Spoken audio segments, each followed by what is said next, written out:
Also from the night team, a state law aimed at getting towns to welcome more multifamily housing is getting some pushback.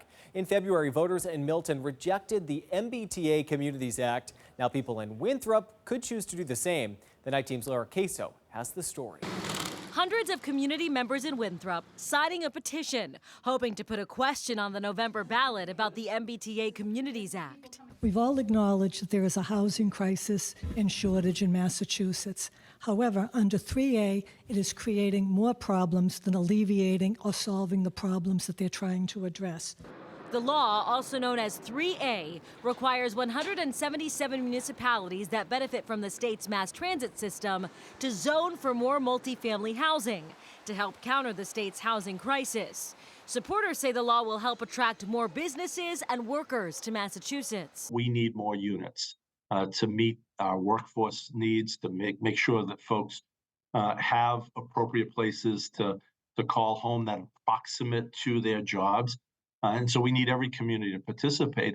Under the state's guidelines, Winthrop would have to zone for 882 units by December 31st.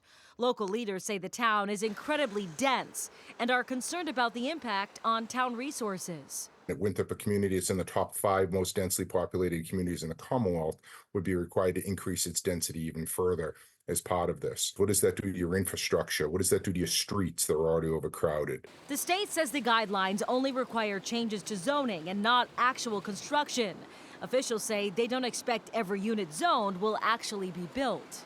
But it will create more production in every community. And that's the goal of this, really, is to make sure that every community is doing something and not just some communities are doing everything when it comes to building housing. The pushback in Winthrop comes as the Attorney General is suing the town of Milton for violating 3A.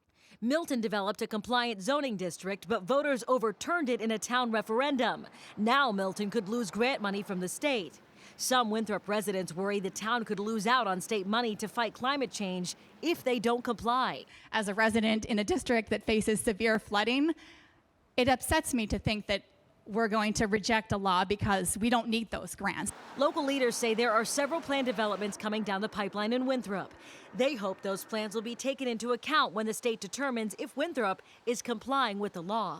I mean, let's be honest, it's one size fits all doesn't work, right? It doesn't work. You know, communities like Winthrop have, we should be the role model for this. Like, we've done the zoning, we've done the density requirements, we've created units, we continue to create units. Town leaders say they plan to keep pushing for a density exemption from the state. In the newsroom, Laura Queso, 7 News Night Team.